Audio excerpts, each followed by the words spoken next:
Un endroit un petit peu atypique pour rencontrer François Loos, le président de la commission développement économique à la région Alsace. Nous sommes à Wandenheim, à la boucherie Riedinger qui fête ses 50 ans. François Loos, merci de nous accorder un petit peu de temps. Vous allez bien?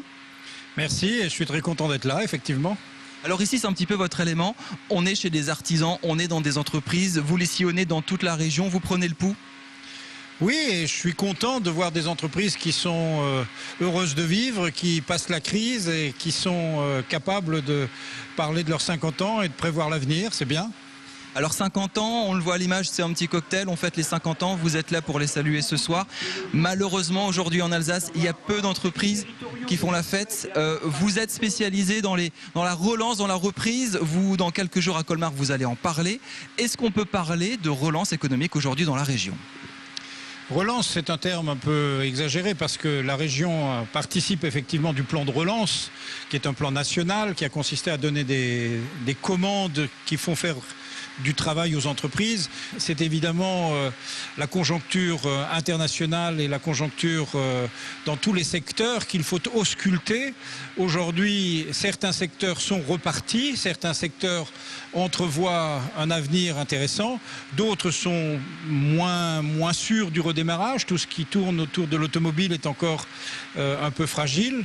Et donc, nous avons à faire avec tous les secteurs un travail. C'est ce que le Conseil régional a décidé de faire. Je retiens un chiffre, 108 000 chômeurs dans la région. L'industrie qui s'offre énormément, elle souffre énormément. Près de 46% des emplois détruits sont dus à l'industrie. Vous, François Loos, vous êtes chargé du développement économique. Qu'est-ce que vous avez dans les poches? Qu'est-ce que vous avez en tête pour essayer de relancer la machine?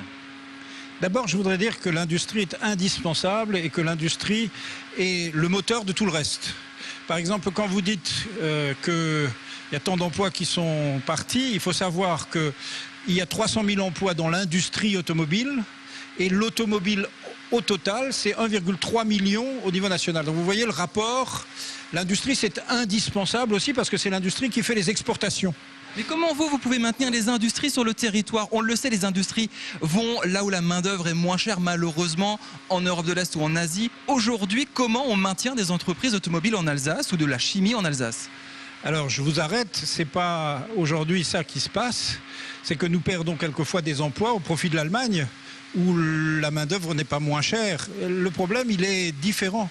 Il est que certaines entreprises n'ont pas fait, il y a quelques années, les choix où quelques entreprises étaient des filiales de grands groupes et se retrouvent avec des investissements pour faire certains produits qui ne vont plus dans le progrès, l'innovation que ce groupe a généré.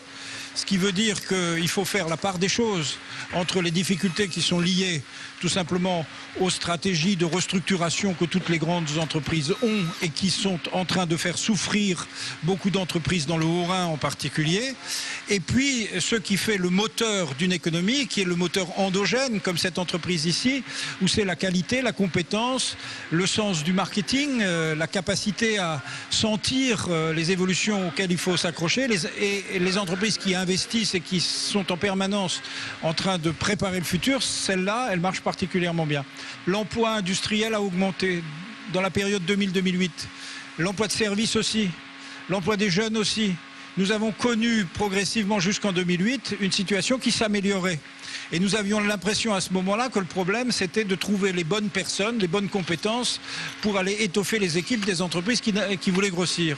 Bien, aujourd'hui, avec cette crise qui dure depuis 2 ans, nous avons un peu le sentiment que c'est beaucoup plus difficile. Mais en même temps, c'est vrai, c'est plus difficile, mais ce sont les mêmes recettes qui sont nécessaires pour faire gagner, c'est-à-dire innover, exporter, anticiper.